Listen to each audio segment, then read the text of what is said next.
വന്നു. പലപ്പോഴും ഏഴക്കാരുടെ കരുണ കൊണ്ടും ഒക്കെയാണ് അദ്ദേഹം അതിനെ അതിജീവിച്ചത്. എങ്കിലും 5000 ബുക്കോളം അടിച്ചപ്പോഴത്തേക്ക് അത് ഡെഡായി. എന്ന് വെച്ചാല് അത് വിൽപ്പനയില്ലാതെ നിന്നു.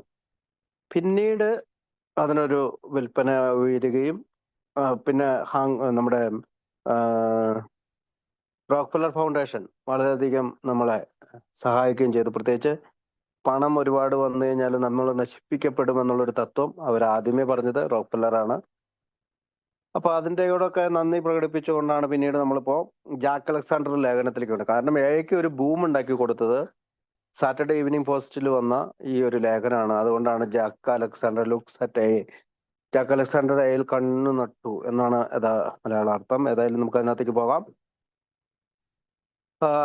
അതിന്റെ ഇംഗ്ലീഷ് ഭാഗം വായിക്കാം, എന്നിട്ട് പിന്നീട് ഞാൻ മലയാളത്തിലേക്ക് തർജ്ജമ ചെയ്യാൻ തർജ്ജമ ചെയ്യാം.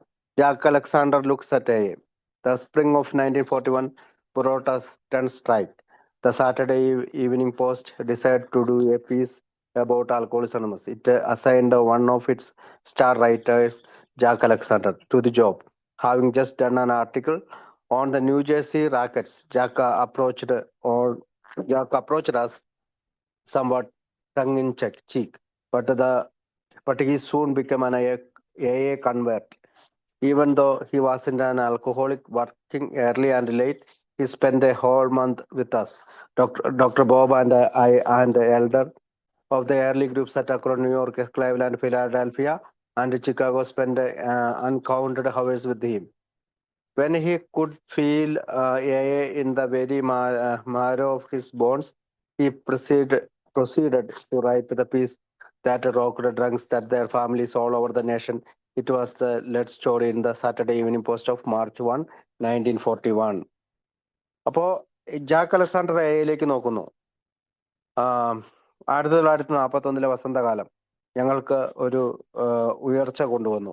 സാറ്റർഡേ ഈവനിങ് പോസ്റ്റ് ആൽക്കഹോളിക്സ് അനോണിമസിനെ കുറിച്ച് ഒരു ആർട്ടിക്കിൾ ചെയ്യാൻ തീരുമാനിച്ചു. അതിന്റെ സ്റ്റാർ എഴുത്തുകാരിൽ ഒരാളായ ജാക്ക് അലക്സാണ്ടറെ ഈ ജോലി ഏൽപ്പിച്ചു. ന്യൂജേഴ്സി റാക്കറ്റുകളെ കുറിച്ച് ഒരു ലേഖനം എഴുതിയതിനു ശേഷം ജാക്ക് ഞങ്ങളുടെ അടുത്തേക്ക് വന്നു. എന്നാൽ താമസിയാതെ അദ്ദേഹം ആയി, അല്ലെങ്കിൽ അവനൊരു മദ്യപാനി ആയിരുന്നില്ലെങ്കിലും പരിവർത്തനം ചെയ്യപ്പെട്ടവനായി.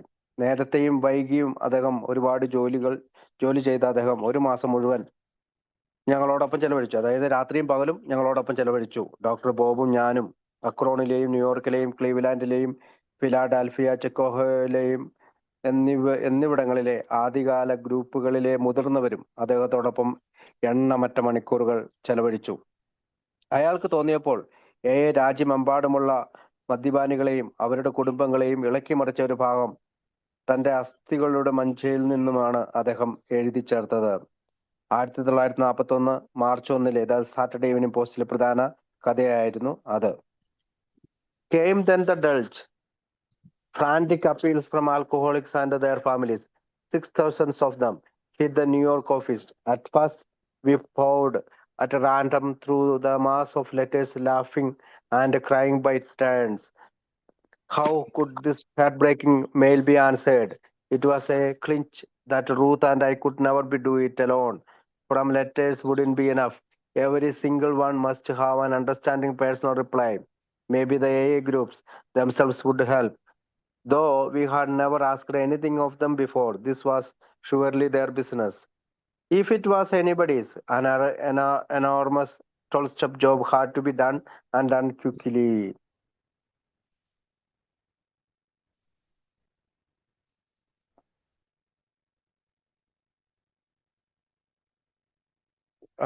അതായാലും 1941 മാർച്ച് 1 സാറ്റർഡേ ഈവനിങ് പോസ്റ്റിലെ പ്രധാന കഥയായിരുന്നു അത്. തുടർന്ന് വന്നത് ഒരു പ്രളയമായിരുന്നു. മദ്യപാനികളിൽ നിന്നും അവരുടെ കുടുംബങ്ങളിൽ നിന്നും ഏകദേശം 6000 പേർ ന്യൂയോർക്കിലെ ഓഫീസിൽ നിന്നിലേക്ക് ഭ്രാന്തമായ അഭ്യർത്ഥനകൾ നടത്തി. ആദ്യം ഞങ്ങൾ ആ അക്ഷരങ്ങളുടെ കൂട്ടത്തിലൂടെ ക്രമരഹിതമായി മാറി മാറി ചിരിച്ചും കരഞ്ഞുകൊണ്ടും നടന്നു. ഹൃദയഭേദകമായ ഈ കത്തുകൾക്ക് എങ്ങനെ മറുപടി നൽകാനാകും? എനിക്കും റൂത്തിനും ഒറ്റയ്ക്ക് ഒരിക്കലും ചെയ്യാൻ പറ്റാത്ത ഒരു വിഷമമായിരുന്നു അത്. അക്ഷരങ്ങൾ മതിയാകില്ല. ഓരോരുത്തർക്കും മനസ്സിലാകുന്ന വ്യക്തിപരമായ മറുപടി ഉണ്ടായിരിക്കണം. ഒരുപക്ഷെ AA ഗ്രൂപ്പുകൾ തന്നെ അതിന് സഹായിക്കണം. ഞങ്ങൾ ഇതുവരെ അവരോട് ഒരു സഹായം ചോദിച്ചിട്ടില്ലെങ്കിലും ഇത് ആരുടെയെങ്കിലും കാര്യമാണെങ്കിൽ തീർച്ചയായും ഇത് അവരുടെ കാര്യം കൂടിയാണല്ലോ. ഒരു വലിയ 12 പടി ജോലി വേഗത്തിൽ ചെയ്യേണ്ടതുണ്ട്. അങ്ങനെ ഞങ്ങൾ ഗ്രൂപ്പുകളോട് കഥ പറഞ്ഞു. അവർ പ്രതികരിച്ചു. സ്വമേധയുള്ള സംഭാവനയ്ക്കുള്ള അളവുകോൽ ആ കാലത്ത് ഒരംഗത്തിന് പ്രതിവർഷം $1 എന്ന നിലയിലായിരുന്നു. So we told the groups the story and they respond. The measuring stick for voluntary contribution was at the time set at $1 per member per year. The trustees of the foundation agreed to look after these funds, placing them to a special bank account and marking them for AA office work only. We had started the year 1941 with the 2,000 members, but we finished with the 8,000. This was the measure of the great impact of the Saturday Evening Post piece. But this was only the beginning of uncounted thousands of pleas for help from individuals and from growing groups all over the world, which have continued to flow into the General Service Office to this day. This phenomenal expansion brought another problem, a very important one. The national spotlight now being on us, we had to begin dealing with the public on a large scale. Public ill will could stunt our growth, even bring it to a standstill. But enthusiastic public confidence could solve our ranks to numbers we had only dreamed of before. The post piece had proved this. Finding the right answers to all our public relations puzzles and has been a long process. After much trial and error, sometimes punctuated by painful mistake, the attitudes and practices that would work best for us and emerged. The important ones can today be seen in our AA traditions. 100% anonymity at the public level. No use of the AA name for the benefit of other causes, however worthy. No endorsement or alliance. One single purpose of for alcoholism must no professionalism. Public relations by the principles of attraction rather than promotion. These were some of the hard learned lesson. അപ്പോ ഞങ്ങൾ ഗ്രൂപ്പുകളോട് ഈ കഥകൾ പറഞ്ഞു. അവർ പ്രതികരിച്ചു. സ്വമേധയുള്ള സംഭാവനയ്ക്കുള്ള അളവുകോൽ ആ കാലത്ത് ഒരു അംഗത്തിന് $1 എന്ന നിലയിലായിരുന്നു. ഫൗണ്ടേഷന്റെ ട്രസ്റ്റികൾ ഈ ഫണ്ടുകൾ പരിപാലിക്കാനായിട്ട് തീരുമാനിച്ചു. അവിടെ ഒരു പ്രത്യേക ബാങ്ക് അക്കൗണ്ടിൽ ആ പണം നിക്ഷേപിച്ചു. അവ AA ഓഫീസ് ജോലികൾക്ക് മാത്രമായി ഉപയോഗിച്ചു. ഞങ്ങൾ 2000 അംഗങ്ങളുമായി 1941 വർഷം ആരംഭിച്ചു.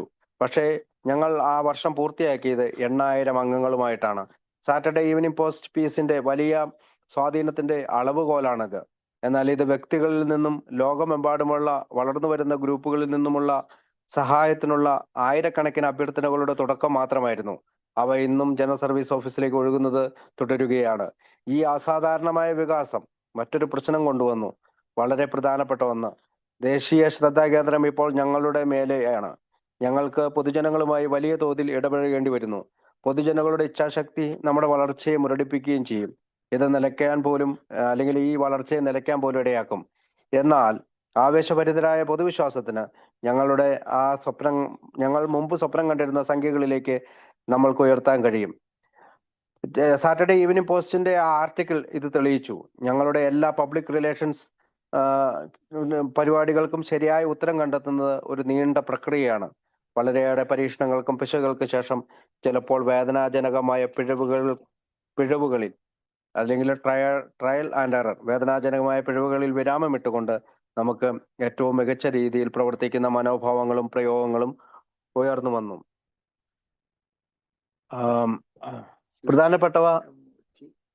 പ്രധാനപ്പെട്ടവ ഇന്ന് നമ്മുടെ AA പാരമ്പര്യങ്ങൾ പൊതുതലങ്ങളിൽ 100% അജ്ഞാതത്വം, AAയുടെ ഉപയോഗം, അതായത് ആൽക്കഹോൾ സർവീസിന്റെ 12 പാരമ്പര്യങ്ങൾ, പബ്ലിക് ലെവലിൽ 100% അനോണിമിറ്റി, അല്ലെങ്കിൽ പബ്ലിക് ലെവലിൽ നമ്മൾ അറിയപ്പെടാതിരിക്കുക, മറ്റ് കാരണങ്ങൾ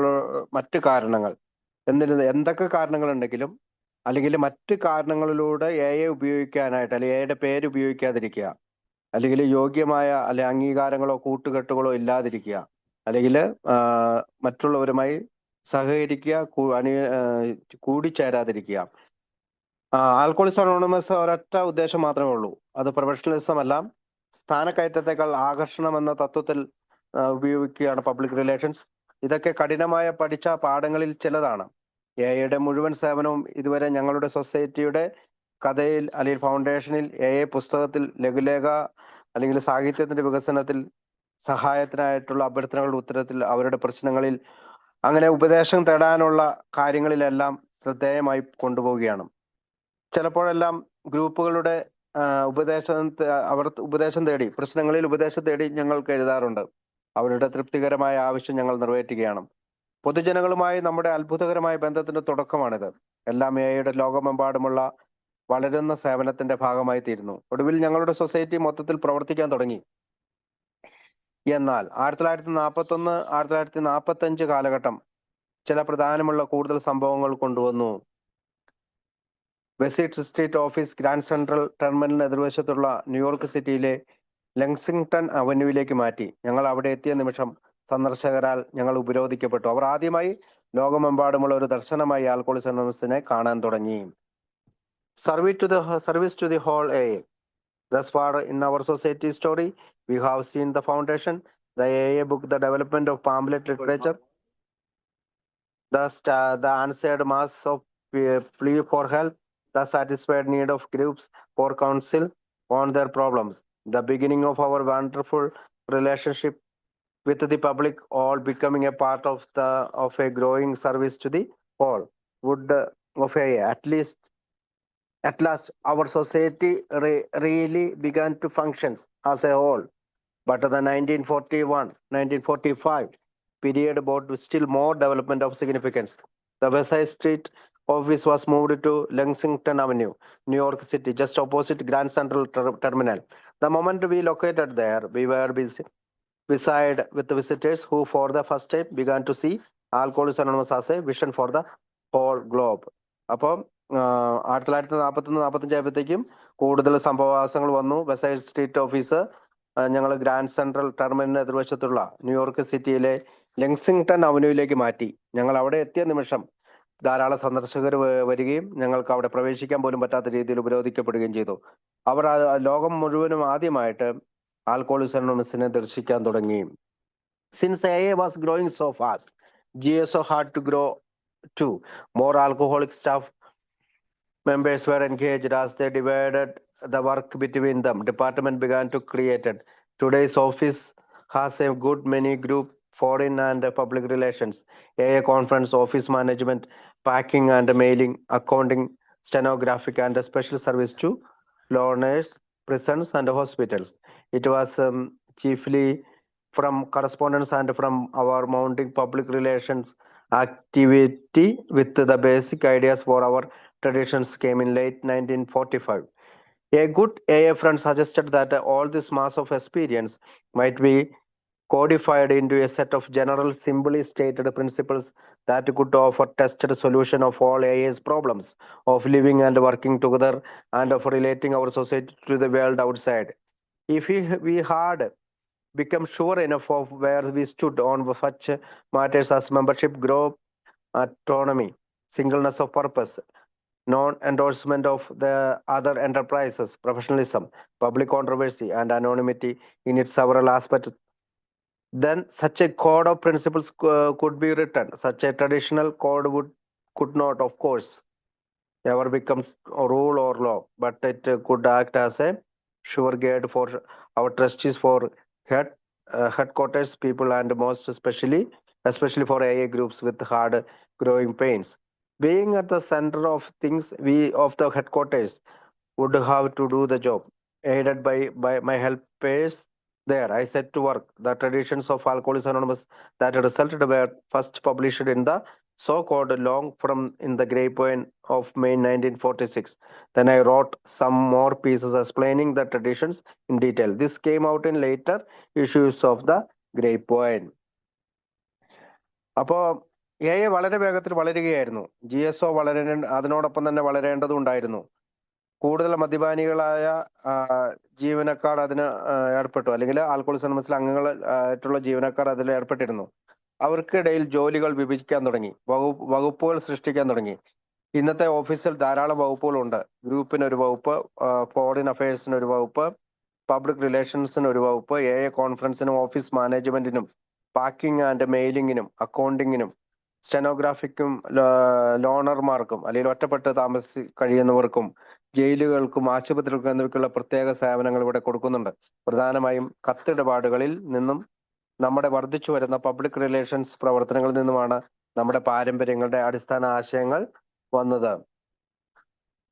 1945 അവസാനത്തിൽ ഒരു നല്ല AI-കൾ ഒരുമിച്ച് ജീവിക്കുകയും പ്രവർത്തിക്കുകയും ചെയ്യുന്നതിനും നമ്മുടെ സമൂഹത്തെ പുറം ലോകവുമായി ബന്ധപ്പെടുത്തുന്നതിനുമുള്ള AI-യുടെ എല്ലാ പ്രശ്നങ്ങൾക്കും പരീക്ഷിച്ച പരിഹാരങ്ങൾ വാഗ്ദാനം ചെയ്യുന്ന പൊതുവായതും ലളിതമായതുമായ പ്രസ്താവിച്ചതുമായ തത്വങ്ങളുടെ അല്ലെങ്കിൽ പാരമ്പര്യങ്ങളുടെ ഒരു കൂട്ടമായി ഈ അനുഭവ സംഭവത്തെ ക്രോഡീകരിക്കാമെന്ന് നമ്മുടെ ഒരു സുഹൃത്ത് നിർദ്ദേശിച്ചു.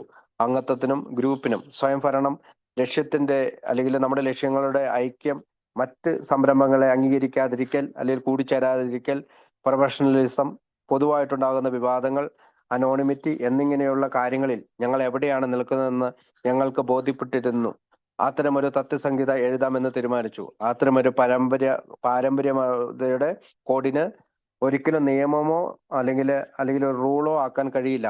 എന്നാൽ ഇത് ഞങ്ങളുടെ ട്രസ്റ്റുകൾക്കും ആസ്ഥാനത്തുള്ളവർക്കും, പ്രത്യേകിച്ച് AI മോശമായി വളരുന്ന വേദനകളുള്ള ഗ്രൂപ്പുകൾക്കും ഒരു സഹായമായി, കാര്യങ്ങളുടെ കേന്ദ്രമായി മാറി. എല്ലാ കാര്യങ്ങളുടെയും കേന്ദ്രമായി ആസ്ഥാനത്ത് ഞങ്ങൾ ജോലി ചെയ്തു തുടങ്ങി. അവിടെയുള്ള എൻ്റെ സഹായികളുടെ സഹായത്തോടെ ഞാനും ജോലിയിൽ പ്രവേശിച്ചു. ആൽക്കഹോളിക്സ് അനോണിമസ് പാരമ്പര്യങ്ങൾ 1946 മെയ് മാസത്തിലെ ഗ്രേപ്പ് വൈനിൽ ദൈർഘ്യമേറിയ രൂപത്തിൽ ആദ്യമായി പ്രസിദ്ധീകരിക്കപ്പെട്ടു. തുടർന്ന് പാരമ്പര്യങ്ങളെക്കുറിച്ച് വിശദമായി വിശദീകരിച്ചുകൊണ്ട് ഞാൻ കൂടുതൽ എഴുതി തുടങ്ങി. മുന്തിരിവള്ളിയുടെ അല്ലെങ്കിൽ ഗ്രേപ്പ് വൈനിന്റെ പിന്നീടുള്ള ലക്കങ്ങളിൽ ഇവ അനുബന്ധങ്ങളായി പുറത്തു വന്നു. ആചാരങ്ങൾ അനുനയിമിച്ചും 12 പടികളുടെ അല്ലെങ്കിൽ 12 പാരമ്പര്യങ്ങളുടെ ആദ്യ സ്വീകരണം വളരെ രസകരമായിരുന്നു. ചില പ്രതികരണങ്ങൾ സമ്മിശ്രമായിരുന്നു. ചുരുക്കത്തിൽ, ഗുരുതരമായ പ്രശ്നങ്ങളുള്ള ഗ്രൂപ്പുകൾ മാത്രമാണ് അവയെ ഗൗരവമായി എടുത്തത്. ചില ഭാഗങ്ങളിൽ നിന്ന് അക്രമാസക്തമായ പ്രതികരണം ഉണ്ടായി, പ്രത്യേകിച്ച് നിയമങ്ങളുടെയും നിയന്ത്രണങ്ങളുടെയും നീണ്ട ലിസ്റ്റുകളുള്ള ഗ്രൂപ്പുകളിൽ നിന്ന്. വളരെയധികം നിസ്സംഗത പാരമ്പര്യങ്ങൾക്കുണ്ടായിരുന്നു. ആൽക്കഹോളിക്സ് അനോണിമസിനെ കുറിച്ചുള്ള എൻ്റെ സ്വന്തം പ്രതീക്ഷകളുടെയും ഭയത്തിന്റെയും ആകെ തുകയല്ലാതെ മറ്റൊന്നും പാരമ്പര്യങ്ങൾ പ്രതിഫലിക്കുന്നില്ലെന്ന് ഞങ്ങളിലെ ചില ബുദ്ധിജീവി അംഗങ്ങൾ പലരും ഉറക്കെ കരഞ്ഞുകൊണ്ട് പറഞ്ഞു. അതിനാൽ ഞാൻ യാത്ര ചെയ്യാനും പുതിയ പാരമ്പര്യങ്ങളെ കുറിച്ച് ധാരാളം സംസാരിക്കാനും തുടങ്ങേണ്ടി വന്നു. ആളുകൾ ആദ്യം മാന്യമായി ശ്രദ്ധാലുവായിരുന്നു. എന്നിരുന്നാലും എൻ്റെ ആദ്യകാല ചില അംഗങ്ങൾ അവിടെ ഇരുന്ന് ഉറങ്ങാൻ തുടങ്ങി. അത് ഞാൻ സമ്മതിക്കേണ്ടി വരും. എന്നാൽ കുറച്ചു സമയത്തിന് ശേഷം എനിക്ക് ഇതുപോലെയുള്ള വികാരങ്ങൾ അടങ്ങിയ കത്തുകൾ ലഭിച്ചു. ബില്ലേ, നിങ്ങൾ വന്ന് സംസാരിക്കാൻ ഞങ്ങൾ ആഗ്രഹിക്കുന്നു. നിങ്ങളുടെ കുപ്പികളെ കുറിച്ചും എവിടെ വെച്ചാണ് നിങ്ങൾ കുടിച്ചതിനെ കുറിച്ചും അത് എവിടെയെല്ലാം നിങ്ങൾ ഒളിപ്പിച്ചിരുന്നു എന്നതിനെ കുറിച്ച് മാത്രം ഞങ്ങളോട് പറയൂ. നിങ്ങളുടെ വലിയ ആ ചൂടുള്ള ആത്മീയ അനുഭവത്തെക്കുറിച്ച് ഞങ്ങളോട് പറയൂ. എന്നാൽ സ്വർഗത്തിന് വേണ്ടി ആ പൊട്ടിത്തെറിച്ച ആചാരങ്ങളെ കുറിച്ച് അല്ലെങ്കിൽ പാരമ്പര്യങ്ങളെ കുറിച്ച് ഇവിടെ വന്ന് കൂടുതൽ സംസാരിക്കരുത്. കാലം അതെല്ലാം മാറ്റിമറിച്ചു. 5 വർഷത്തിന് ശേഷം ആയിരക്കണക്കിന് ആൽക്കഹോളിക്സ് അനോണിമസ് അംഗങ്ങൾ 1950 ക്ലീവ്ലാൻഡ് കൺവെൻഷനിൽ യോഗം ചേർന്നു. AI-യുടെ 12 പാരമ്പര്യങ്ങൾ ഞങ്ങളുടെ കൂട്ടായ്മയുടെ മികച്ച രീതിയിൽ പ്രവർത്തിക്കാനും വരാനിരിക്കുന്ന സമയത്തും ഐക്യത്തോടെ ഒരുമിച്ച് നിൽക്കാനും കഴിയുന്ന ആ വേദിയിൽ രൂപീകരിച്ചതായി പ്രഖ്യാപിച്ചു. മെഡിസിൻ ഈ സമയത്ത് മെഡിസിൻ ഈ സമയത്ത്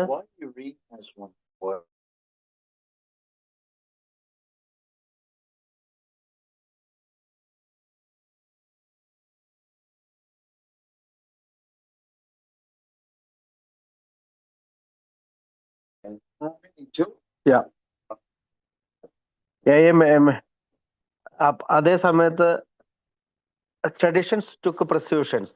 The first reception of the Tolstoy traditions was interesting and amusing. The reaction was mixed, to say the least. Only groups in their trouble took them seriously.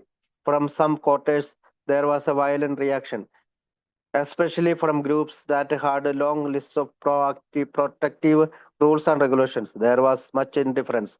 Several of our intellectual members cried loudly that the tradition reflected nothing more than the sum of my own hopes and fears of Alcoholics Anonymous. Therefore, I began to travel and talk a lot about new traditions. People were at first politely attentive, thought it must be confessed that some did go to sleep during my early harangues.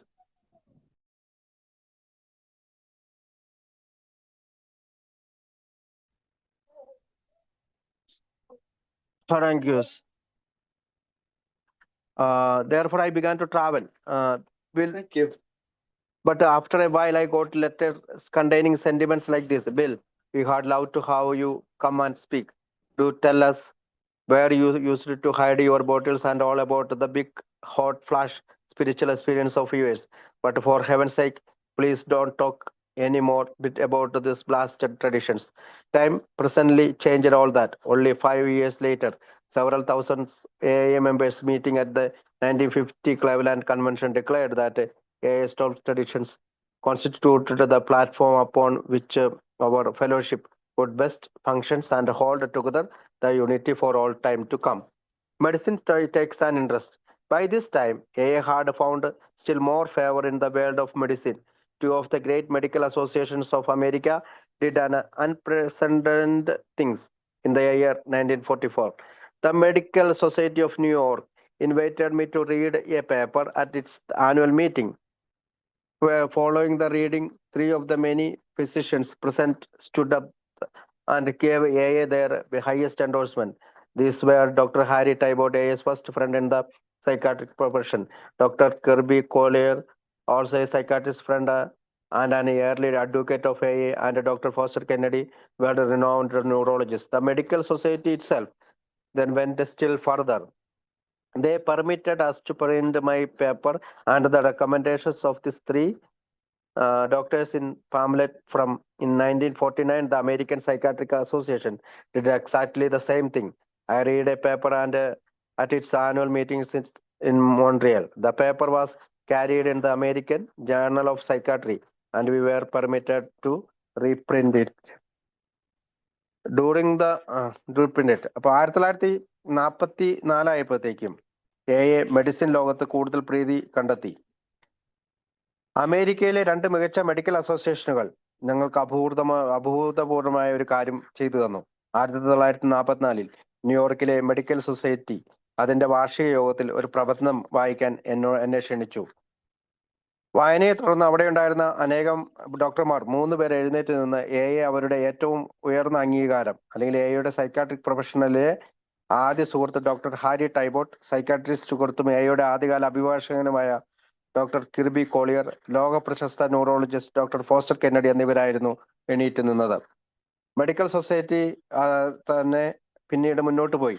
എന്റെ പേപ്പറും ഈ 3 ഡോക്ടർമാരുടെ ശുപാർശകളും ലഘുലേഖ രൂപത്തിൽ അച്ചടിക്കാൻ അവർ ഞങ്ങളെ അനുവദിച്ചു. 1949 ആയപ്പോഴത്തേക്കും American psychiatric അസോസിയേഷനും ഞങ്ങളെ അത് തന്നെ ചെയ്തു. മോൺട്രിയലിൽ അതിന്റെ വാർഷിക യോഗത്തിൽ ഞാൻ ഒരു പേപ്പർ വായിച്ചു. അമേരിക്കൻ ജേണൽ ഓഫ് സൈക്കാട്രിയിൽ ഈ പ്രബന്ധം ഉണ്ടായിരുന്നു. അത് വീണ്ടും അച്ചടിക്കാൻ, പാംപ്ലെറ്റ് രൂപത്തിൽ അച്ചടിക്കാൻ ഞങ്ങൾക്ക് അനുമതി ലഭിച്ചു. During the 1940 two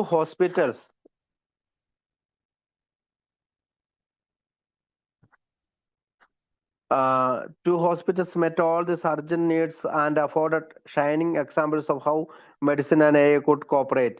At St. Thomas Hospital in Akron, Dr. Bob, the wonderful Sister Ignatia, and the hospital staff presided over an alcoholic ward that had ministered to 5,000 alcoholics by the time Dr. Bob passed away in 1950 in New York City.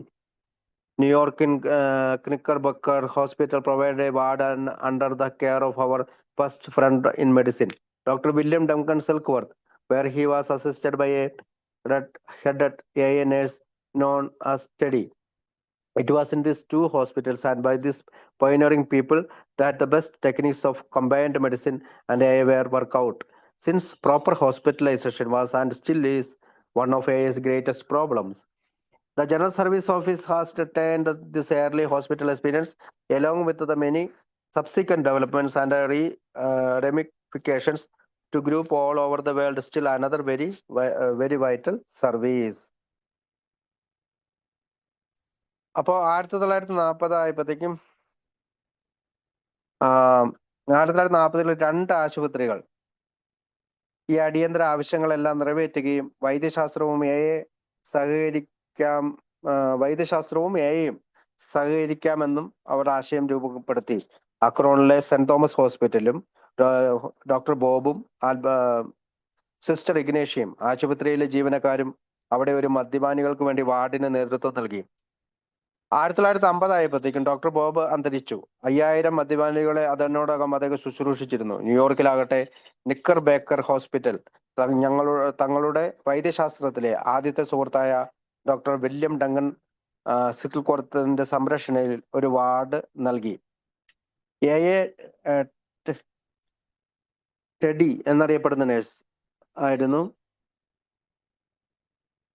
എന്നറിയപ്പെടുന്ന നേഴ്സായിരുന്നു അവിടുത്തെ പ്രധാന പങ്ക് വഹിച്ചിരുന്നത്. ഈ രണ്ട് ആശുപത്രികളിലും എയിലെ ആദ്യകാലത്തെ ആളുകളും സംയോജിത വൈദ്യശാസ്ത്രത്തിന്റെ മികച്ച സാങ്കേതിക വിദ്യകളും എയും കൂടി ചേർന്ന് പ്രവർത്തിച്ചു.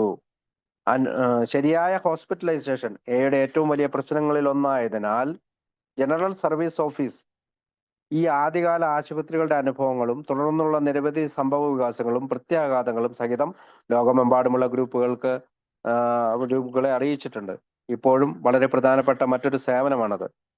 അനോണിമിറ്റിയുടെ ഒരു പൊട്ടിത്തെറിക്കുന്നത് ഈ സമയത്താണ്. ഞങ്ങളുടെ ദീർഘകാല ക്ഷേമത്തിന് ഗുരുതരമായ പല അനോണിമിറ്റി ഭീഷണികളും നേരിട്ടു. A bash of anonymity breaks. About this time, a serious threat to our long-time welfare made its appearance, usually meaning well.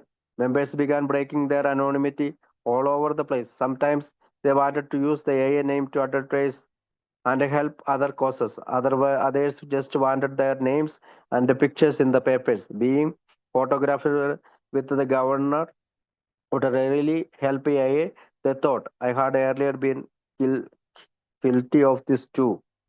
But at last we saw the appalling risk to AA if all our power drivers got loose at the public level. Already scores of them were doing it.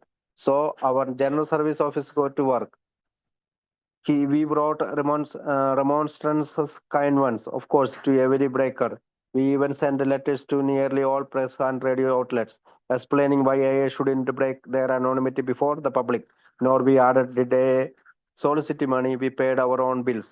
In a few years, the public anonymity breakers were squeezed down to handful. Thus, another valuable GSO service had gone into action. അപ്പോൾ ഇതിനോടകം അനോണിമിറ്റിക്ക് ഒരു ഭീഷണി അല്ലെങ്കിൽ ദീർഘകാല ക്ഷേമത്തിന് ഗുരുതരമായ ഒരു ഭീഷണി പ്രത്യക്ഷപ്പെട്ടു. അംഗങ്ങൾ അവരുടെ അനോണിമിറ്റി എല്ലായിടത്തും തകർക്കാൻ തുടങ്ങി. ചിലപ്പോൾ അവർ അവരുടെ സ്വകാര്യ ആവശ്യങ്ങൾക്കായി ഉപയോഗിക്കാൻ ആഗ്രഹിച്ചു. പരസ്യം ചെയ്യാനും മറ്റ് കാരണങ്ങളെ സഹായിക്കാനുമായിട്ട് അവർ എയുടെ പേര് ഉപയോഗിച്ചു. മറ്റുള്ളവർക്ക് അവരുടെ പേരും ചിത്രങ്ങളും പേപ്പറുകളിൽ അല്ലെങ്കിൽ പത്രത്തിൽ വരണമെന്നും ഉണ്ടായിരുന്നു. ഗവർണറോടൊപ്പം ഫോട്ടോ എടുക്കുന്നത് എയെ ശരിക്കും സഹായിക്കുമെന്ന് അവർ കരുതി. ഇതിനു മുമ്പ് ഞാനും ആ കാര്യത്തിൽ കുറ്റക്കാരനായിരുന്നു. എന്നാൽ അവസാനം ഞങ്ങൾ എയുടെ ഭയാനകമായ അപകട സാധ്യതയെ നേരിട്ട് കണ്ടു. നമ്മുടെ എല്ലാ ഇത്തരത്തിലുള്ള പവർ ഡ്രൈവറുകളും അല്ലെങ്കിൽ ഇങ്ങനെ അധികാരം പിടിച്ചെടുക്കാനുള്ള അല്ലെങ്കിൽ പൊതുതലങ്ങളിൽ വലിയ ആളാകാനുള്ള ആ കാര്യം നമ്മൾ വിട്ടുകൊടുത്താൽ അവർ നിരവധി പേർ ഇതിനകം ചെയ്തുകൊണ്ടിരിക്കുന്ന അല്ലെങ്കിൽ അനോണിമിറ്റി ബ്രേക്കിംഗ്, അങ്ങനെ ഞങ്ങളുടെ ജനറൽ സർവീസ് ഓഫീസിൽ അത് ചർച്ച ചെയ്തു. അതിനുള്ള ചില പ്രവർത്തനങ്ങൾ ആരംഭിച്ചു. എല്ലാ അനോണിമിറ്റി തകിടം മറിക്കുന്നവർക്കും ഞങ്ങൾ റെമോൺസ്ട്രൻസ് അല്ലെങ്കിൽ ദയവുള്ള ചില കത്തുകൾ എഴുതി. എയുടെ അനോണിമിറ്റി പൊതുജനങ്ങൾക്ക് മുന്നിൽ തകർക്കാൻ പാടില്ലാത്തത് എന്തുകൊണ്ടാണെന്ന് ഞങ്ങൾ കൃത്യമായി വിശദീകരിച്ചുകൊണ്ട് ഞങ്ങൾ മിക്കവാറും എല്ലാ പ്രസ് റേഡിയോ ഔട്ട്ലെറ്റുകൾക്കും കത്തുകൾ അയച്ചു. ഞങ്ങൾ കൂട്ടിച്ചേർത്തു എയെ പണം അഭ്യർത്ഥിക്കുക അല്ലെങ്കിൽ ഞങ്ങൾ സ്വയം ബില്ലുകളാണ് അടയ്ക്കുന്നത്, അതുകൊണ്ട് ആരുടെയും കയ്യിൽ നിന്ന് പണം അഭ്യർത്ഥിക്കുന്നില്ല. ഏതാനും വർഷങ്ങൾക്കുള്ളിൽ അനോണിമിറ്റി ബ്രേക്കറുകൾ ഒരു ചുരുങ്ങി തുടങ്ങി. അങ്ങനെ മറ്റൊരു വിലപ്പെട്ട GSO സേവനം പ്രവർത്തനം ആരംഭിച്ചു. GSO സേവനങ്ങൾ അങ്ങനെ വിപുലീകരിക്കുന്നു.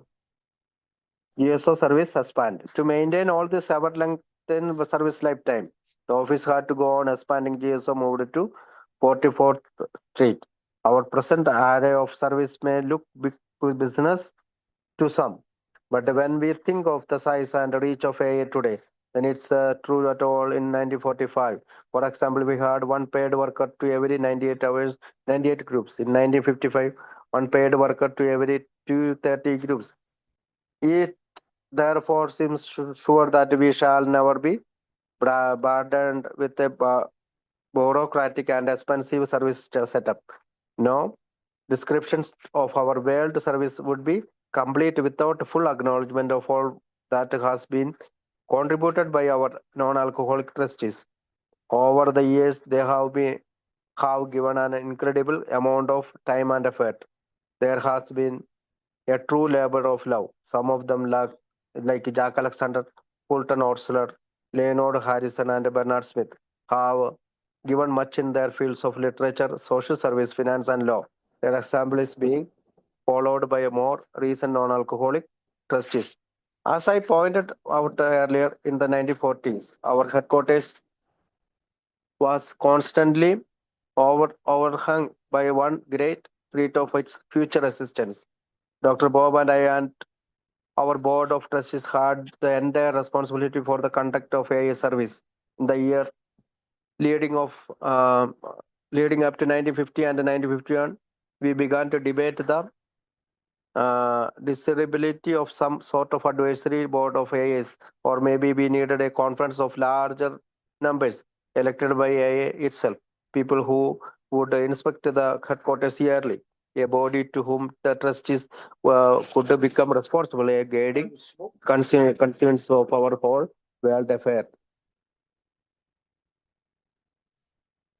അപ്പോൾ GSO 44-ാം സ്ട്രീറ്റിലെ GSO സ്ഥാപനങ്ങൾ വിപുലീകരിക്കുന്നു. ഈ എല്ലാം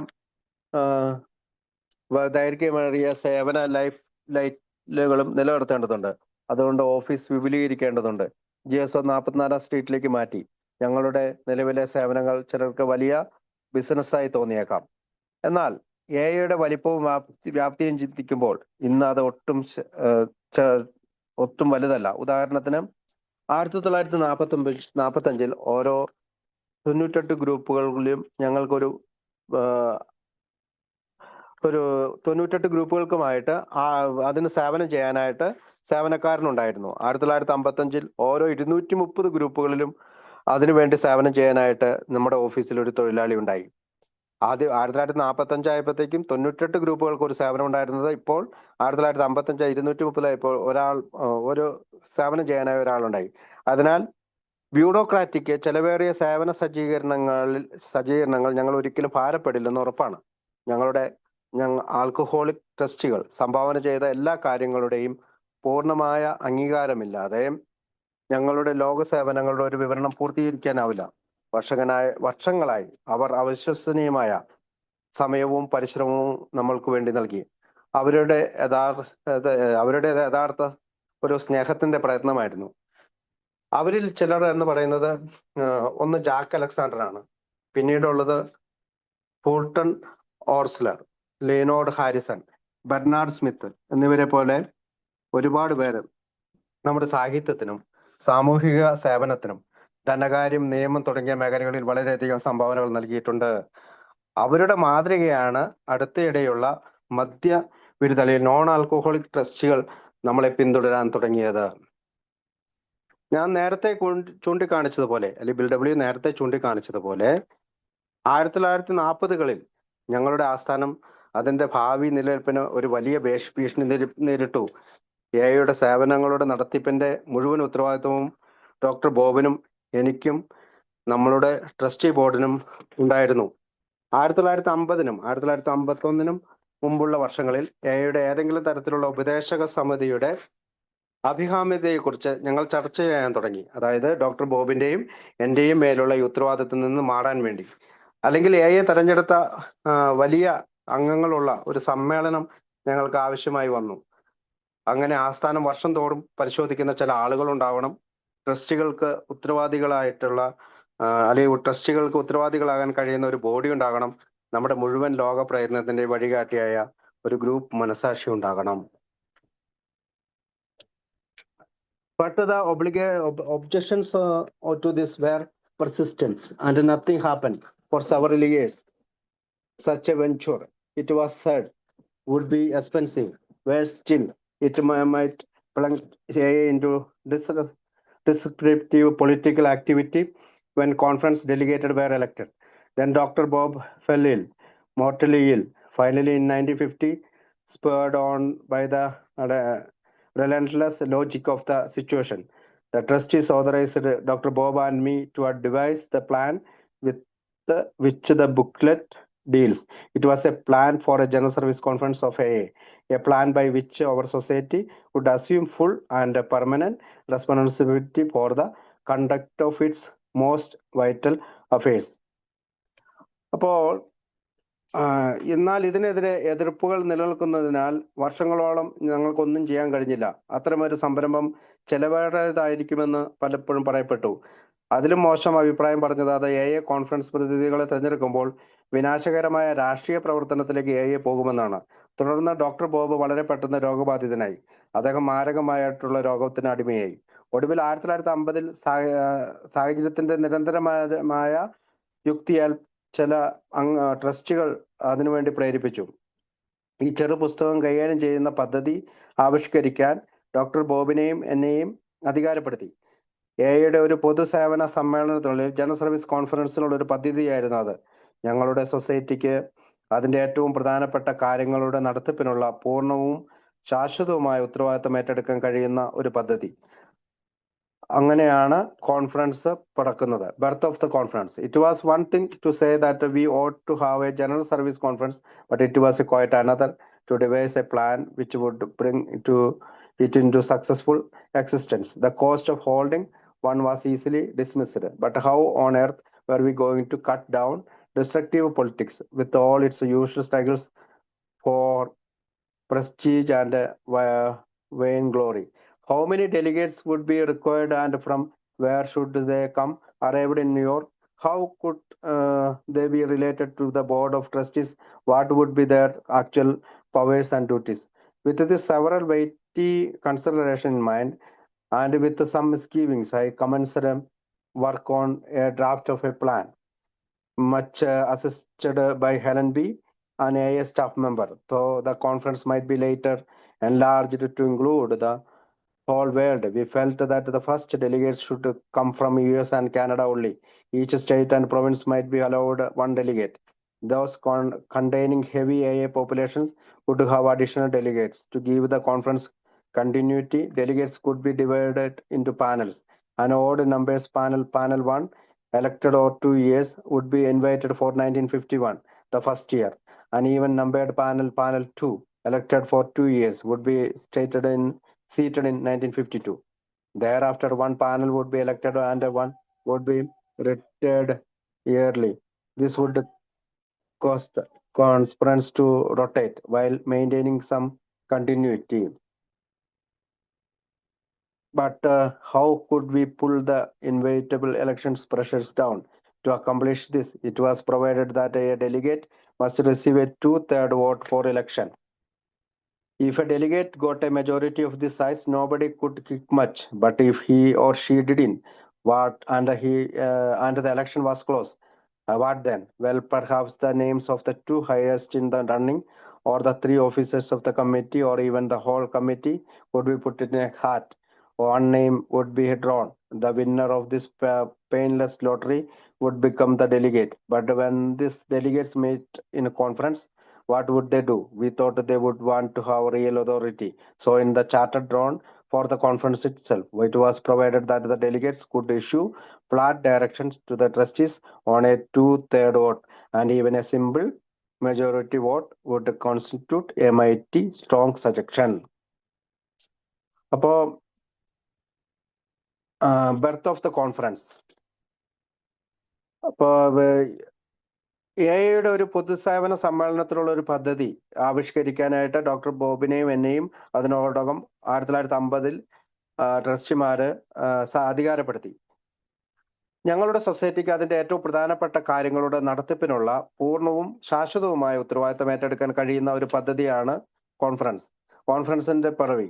ഞങ്ങൾ ഒരു പൊതുസേവന സമ്മേളനം നടത്തണമെന്ന് പറയുന്നത് ഒരു കാര്യമാണ്. എന്നാൽ അത് വിജയകരമായ നിലനിൽപ്പിലേക്ക് കൊണ്ടുവരുന്ന ഒരു പദ്ധതി ആവിഷ്കരിക്കുന്നത് തികച്ചും വ്യത്യസ്തമായിരുന്നു. ഒരെണ്ണം കൈവശം വെക്കുന്നതിനുള്ള ചെലവ് എളുപ്പത്തിൽ തള്ളിക്കളയാം. എന്നാൽ സ്ഥാനമാനങ്ങൾക്കും പൊള്ളത്തരങ്ങൾക്കും വേണ്ടിയുള്ള സാധാരണ പോരാട്ടങ്ങളുള്ള വിനാശകരമായ രാഷ്ട്രീയത്തെ നാം എങ്ങനെ വെട്ടിമാറ്റാൻ പോകും? എത്ര പ്രതിനിധികൾ, ഡെലിഗേറ്റുകൾ ആവശ്യമാണ്? അവർ എവിടെ നിന്നെല്ലാം വരണം? ന്യൂയോർക്കിൽ അവരെങ്ങനെ എത്തും? അവർക്ക് എങ്ങനെ ട്രസ്റ്റി ബോർഡുമായി ബന്ധമുണ്ടാകും? അവരുടെ യഥാർത്ഥ അധികാരങ്ങളും കടമകളും എന്തായിരിക്കും? ഈ ഭാരിച്ച പല പരിഗണനകളും മനസ്സിൽ വെച്ചുകൊണ്ട് ചില സംശയങ്ങളോടെ ഞാൻ ഒരു പദ്ധതിയുടെ ഡ്രാഫ്റ്റിന്റെ ജോലി ആരംഭിച്ചു. ഹെലൻ ബി, AA സ്റ്റാഫ് അംഗം, എന്നെ സഹായിച്ചു. ലോകത്തെ മുഴുവൻ ഉൾക്കൊള്ളുന്നതിനായി കോൺഫറൻസ് പിന്നീട് വിപുലീകരിക്കാമെങ്കിലും US-ൽ നിന്നും കാനഡയിൽ നിന്നും മാത്രമേ ആദ്യ പ്രതിനിധികൾ വരാവൂ എന്ന് ഞങ്ങൾക്ക് തോന്നി തുടങ്ങി. ഓരോ സംസ്ഥാനത്തിനും പ്രവിശ്യയ്ക്ക് ഒരു പ്രതിനിധിയെ അനുവദിച്ചേക്കാം. കനത്ത ജനസംഖ്യയ്ക്ക് ഉള്ള അനുപാതമുള്ള സ്ഥലങ്ങളിൽ ചിലപ്പോൾ അധിക പ്രതിനിധികൾ ഉണ്ടായിരിക്കാം. കോൺഫറൻസ് തുടർച്ച നൽകുന്നതിന് പ്രതിനിധികളെ പാനലുകളായി തിരിക്കണം. 2 വർഷത്തേക്ക് തെരഞ്ഞെടുക്കപ്പെട്ട ഒരു പാനൽ ആദ്യ വർഷമായ 1951 അവർ ക്ഷണിക്കപ്പെടും. അപ്പൊ ആദ്യ പാനൽ 1 എന്ന് വിളിക്കുന്ന പാനൽ 1951 ക്ഷണിക്കപ്പെടും. 2 വർഷത്തേക്ക് തെരഞ്ഞെടുക്കപ്പെടുന്ന ഇരട്ട അക്കങ്ങളുള്ള ഒരു പാനൽ 2 1952 വന്നിരിക്കും. അതിനുശേഷം ഒരു പാനൽ തെരഞ്ഞെടുക്കുകയും ഒരാൾ വർഷം തോറും വിരമിക്കുകയും ചെയ്യും. ഇത് ചില നിലനിർത്തിക്കൊണ്ടിരിക്കുന്ന കോൺഫറൻസ് റൊട്ടേറ്റ് ചെയ്യാൻ ഇടയാക്കും. അപ്പോൾ ആദ്യത്തെ വർഷം വരുന്ന പാനലും രണ്ടാമത്തെ വർഷം വരുന്ന പാനലും കൂടി ഓരോ 2 വർഷം കഴിയുമ്പോഴത്തേക്ക് ഓരോരുത്തർ ഡെലിഗേറ്റുകൾ വിരമിച്ചുകൊണ്ടിരിക്കും. അങ്ങനെ റൊട്ടേറ്റ് ചെയ്തുകൊണ്ടിരിക്കും. ഇത് ചില തുടർച്ച നിലനിർത്തിക്കൊണ്ട് വരുന്ന കോൺഫറൻസ് റൊട്ടേറ്റ് ചെയ്യാൻ വേണ്ടിയാണ്. എന്നാൽ അനിവാര്യമായ തെരഞ്ഞെടുപ്പ് സമ്മർദ്ദം അല്ലെങ്കിൽ ഇലക്ഷൻ സമ്മർദ്ദം നമുക്ക് എങ്ങനെയാണ് കുറയ്ക്കാനാകുക? ഇത് പൂർത്തീകരിക്കുന്ന അല്ലെങ്കിൽ ഇലക്ഷൻ പൂർത്തീകരിക്കുന്നതിന് ഒരു ഡെലിഗേറ്റിന് തെരഞ്ഞെടുപ്പിൽ 2 വോട്ട് ലഭിക്കണമെന്ന് ഞങ്ങൾ വ്യവസ്ഥ ചെയ്തു. ഒരു ഡെലിഗേറ്റിന് തെരഞ്ഞെടുപ്പിൽ 2 വോട്ട്. ഒരു പ്രതിനിധിക്ക് ഈ വലിപ്പത്തിന്റെ ഭൂരിപക്ഷം ലഭിച്ചാൽ അല്ലെങ്കിൽ 2 വോട്ട് ലഭിച്ചാൽ ആർക്കും അദ്ദേഹത്തിനെ മാറ്റി നിർത്താൻ കഴിയില്ല. എന്നാൽ അവൻ അല്ലെങ്കിൽ അവൾ അങ്ങനെ ചെയ്തില്ലെങ്കിൽ തെരഞ്ഞെടുപ്പ് പിന്നെ എന്ത് ചെയ്യാൻ കഴിയും? 2 ഭൂരിപക്ഷം കിട്ടിയില്ലെങ്കിൽ കൊള്ളാം. ഒരു പക്ഷേ ആ തെരഞ്ഞെടുപ്പിൽ ഏറ്റവും ഉയർന്ന 2 പേരുടെ പേരുകൾ അല്ലെങ്കിൽ കമ്മിറ്റിയിലെ 3 ഉദ്യോഗസ്ഥരുടെ അല്ലെങ്കിൽ മുഴുവൻ കമ്മിറ്റിയുടെയും പേരുകൾ ആ തൊപ്പിയിലിടാം അല്ലെങ്കിൽ ഹാറ്റിലിടാം. അതിൽ നിന്ന് ഒരു പേര് തിരഞ്ഞെടുക്കും. അപ്പോൾ വേദനയില്ലാത്ത ഈ ലോട്ടറിയുടെ വിജയി ഡെലിഗേറ്റ് ആകും. എന്നാൽ ഈ പ്രതിനിധികൾ കോൺഫറൻസിൽ കണ്ടുമുട്ടിയാൽ അവർ എന്ത് ചെയ്യും? അവർക്ക് യഥാർത്ഥ അധികാരം ലഭിക്കണമെന്ന് ഞങ്ങൾ കരുതി. അതിനാൽ കോൺഫറൻസിനായി വരച്ച ചാർട്ടറിൽ തന്നെ ഡെലിഗേറ്റുകൾക്ക് 2 വോട്ടിൽ ട്രസ്റ്റുകൾക്ക് നിർദ്ദേശങ്ങൾ നൽകാമെന്ന് വ്യവസ്ഥ ചെയ്തിട്ടുണ്ട്. ഒരു കേവല ഭൂരിപക്ഷ വോട്ട് പോലും ശക്തമായ ഒരു നിർദ്ദേശമായി മാറും. Delegates encouraged to questions. The first conference was set for April 1951. In came the delegates. They looked over our officers, select to Garrett, got acquainted with the whole staff, shook hands with the trustees. That evening we gave them a briefing sessions under the name of What's on Your Mind. We answered scores of questions of all kinds. The delegates began to feel at home and reassured the inspecting our finances with a microscope. After they had listened to reports from the board of trustees and from all the services, there was warm but cordial debate on many questions of policy. Trustees submitted several of their own serious problems or the opinion of the conference. അപ്പോ പ്രതിനിധികൾക്ക് ചോദ്യത്തിന് അല്ലെങ്കിൽ ഡെലിഗേറ്റുകൾക്ക് ചോദ്യത്തിന് പ്രോത്സാഹനം നൽകി. പ്രതിനിധികൾ ആദ്യത്തെ സമ്മേളനം 1951 April നിശ്ചയിച്ചു. ഞങ്ങളുടെ ഓഫീസുകൾ അവരെ നോക്കി എല്ലാം അവർ പരിശോധിച്ചു. അതായത് ഗ്യാരേജ് മുതൽ ഞങ്ങളുടെ ഓഫീസിലെ നിലവറ വരെ അവർ പരിശോധിച്ചു. മുഴുവൻ ജീവനക്കാരെയും ഡെലിഗേറ്റുകൾ പരിചയപ്പെട്ടു. ട്രസ്റ്റികളുമായി അവർ ഹാൻഡ്ഷേക്ക് ചെയ്ത് അല്ലെങ്കിൽ കൈകൾ കുലുക്കി. അന്ന് വൈകുന്നേരം നിങ്ങളുടെ മനസ്സിൽ എന്താണ്, വാട്ട്സ് ഓൺ യുവർ മൈൻഡ് എന്ന പേരിൽ ഞങ്ങൾ അവർക്ക് ഒരു ബ്രീഫിംഗ് സെക്ഷൻ നൽകി. എല്ലാത്തരം ചോദ്യങ്ങൾക്കും ഞങ്ങൾ അവർക്ക് ഉത്തരം നൽകി. ഡെലിഗേറ്റുകൾക്ക് വീട്ടിലിരുന്ന് എന്നതുപോലെ ആശ്വാസം തോന്നി തുടങ്ങി. അവർ മൈക്രോസ്കോപ്പ് ഉപയോഗിച്ച് ഞങ്ങളുടെ സാമ്പത്തിക സ്ഥിതി പരിശോധിച്ചു. ബോർഡ് ഓഫ് ട്രസ്റ്റികളിൽ നിന്നും എല്ലാ സേവനങ്ങൾക്കും നിന്നുള്ള റിപ്പോർട്ടുകൾ അവർ ശ്രദ്ധിച്ച ശേഷം പോളിസികൾ അല്ലെങ്കിൽ നയങ്ങളുമായി ബന്ധപ്പെട്ട പല വിഷയങ്ങളിലും ഊഷ്മളവും എന്നാൽ സൗഹാർദ്ദപരവുമായ സംവാദങ്ങൾ നടന്നു. കോൺഫറൻസിന്റെ അഭിപ്രായത്തിനായി ട്രസ്റ്റികൾ അവരുടെ തന്നെ ഗുരുതരമായ നിരവധി പ്രശ്നങ്ങൾ സമർപ്പിച്ചു. So went session after session, morning, afternoon and evening. The delegates handled several tough puzzles about which we at GSO were in doubt, sometimes giving advice contrary to our own conclusions. In nearly every instance, we saw that they were right then and proved as never before that AIS traditions too was correct. The group conscience could safely act as the sole authority and sure guide for Alcoholics Anonymous. Nobody present will ever forge with that final session of the conference. We knew that the impossible had happened, that AA could never break down the middle that Alcoholics Anonymous was at the last safe from any storm the future might bring. And we returned home. They carried the same convictions with them, realizing our need for funds and better literature circulation. Some did place a little too much emphasis on this necessary city. Others were a little discouraged, wondering why fellow members in their areas did not take fire as they had. They forgot that they themselves had been eyewitnesses to the conference and that their brother alcoholics had not. But both here and to home, they made an impression much greater than they knew. In the midst of this exciting turn of affairs, the conference agreed that the Alcoholic Foundation ought to be renamed the General Service Board of Alcoholics Anonymous, and this was done. The word foundation stood for charity, paternalism, and maybe big money. AA would have none of this. From here out, we would assume full responsibility and pay our expenses ourselves. As I watched all this grow, I became entirely sure that Alcoholics Anonymous was at last safe haven from me. അങ്ങനെ കോൺഫറൻസിൽ രാവിലെയും ഉച്ചയ്ക്കും വൈകുന്നേരവും പല സെക്ഷനുകൾ നടന്നു. ഡെലിഗേറ്റുകൾ നിരവധി കടുപ്പമേറിയ കാര്യങ്ങൾ കൈകാര്യം ചെയ്തു. ഞങ്ങൾ GSO സംശയത്തിലായിരുന്നു. ചിലപ്പോൾ ഞങ്ങളുടെ സ്വന്തം നിഗമനങ്ങൾക്ക് വിരുദ്ധമായ ഉപദേശങ്ങൾ ഞങ്ങൾ നൽകിയിരുന്നു. അപ്പോൾ മിക്കവാറും എല്ലാ സന്ദർഭങ്ങളിലും അവർ പറഞ്ഞത് ശരിയാണെന്ന് ഞങ്ങൾ കണ്ടു. എയുടെ പാരമ്പര്യം രണ്ട് ശരിയാണെന്ന് മുമ്പെങ്ങൊന്നുമില്ലാത്ത വിധം അവിടെ ഞങ്ങൾ തെളിയിച്ചു. ആൽക്കഹോളിക്സ് അനോണിമസ് ഏക അധികാരവും ഉറപ്പുള്ള വഴികാട്ടിയും എയുടെ പാരമ്പര്യം രണ്ട് ശരിയാണെന്ന് ഞങ്ങൾ തെളിയിച്ചു. ആൽക്കഹോളിക്സ് അനോണിമസ് ഏക അധികാരവും ഉറപ്പുള്ള വഴികാട്ടിയുമായി ഗ്രൂപ്പ് മനസാക്ഷിക്ക് സുരക്ഷിതമായി പ്രവർത്തിക്കാൻ കഴിയും. ആദ്യ കോൺഫറൻസിന്റെ അവസാന സെക്ഷനിൽ പങ്കെടുത്ത ആരും അത് മറക്കില്ല. അസാധ്യമായത് എന്തോ ഒന്ന് സംഭവിച്ചെന്ന് ഞങ്ങൾക്കറിയാമായിരുന്നു. എയുടെ ഭാവിയിൽ വരുത്തിയേക്കാവുന്ന ഏത് കൊടുങ്കാറ്റിൽ നിന്നും ആൽക്കഹോളിക്സ് അനോണിമസിന് ഒടുവിൽ സുരക്ഷിതമായിരിക്കാൻ കഴിയും. ആൽക്കഹോളിക്സ് അനോണിമസിനെ ഒരിക്കലും ഒരു തരത്തിലും തകർക്കാൻ കഴിയില്ല. കൂടാതെ പ്രതിനിധികൾ വീട്ടിലേക്ക് മടങ്ങുമ്പോൾ അതേ ബോധ്യം അവരോടൊപ്പം കൊണ്ടുപോയി. നമ്മുടെ ഫണ്ടിന്റെ അല്ലെങ്കിൽ ആൽക്കഹോളിക്സ് അനോണിമസിന്റെ ഫണ്ടിന്റെയും മികച്ച സാഹിത്യങ്ങളുടെ പ്രചാരത്തിന്റെ ആവശ്യങ്ങൾ അവർ മനസ്സിലാക്കി. ചിലർ ഈ ആവശ്യത്തിന് അല്പം കൂടുതൽ ഊന്നൽ നൽകി.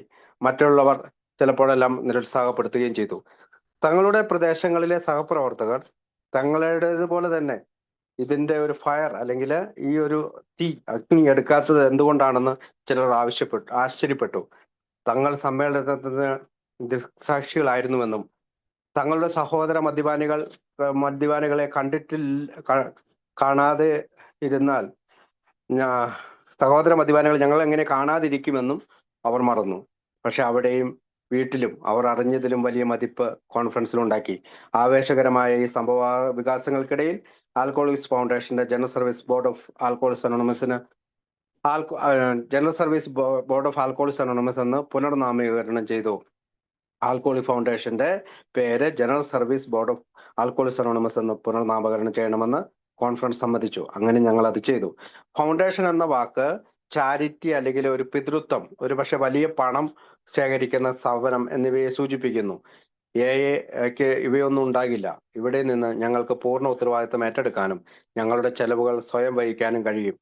ഇതെല്ലാം വളരുന്നത് ഞാൻ കണ്ടപ്പോൾ ആൽക്കഹോളിക്സ് അനോണിമസ് ഒടുവിൽ സുരക്ഷിതനാണെന്ന് എനിക്ക് പൂർണ്ണമായും ഉറപ്പായി. ആൽക്കഹോളിക്സ് അനോണിമസ് മോചിക്കപ്പെട്ടിരിക്കുന്നു. എന്നിൽ നിന്ന് പോലും ആൽക്കഹോളിക്സ് അനോണിമസ് മോചിക്കപ്പെട്ടിരിക്കുന്നു എന്ന ഭാവം പറഞ്ഞുകൊണ്ടാണ് അത് അവസാനിപ്പിക്കുന്നത്.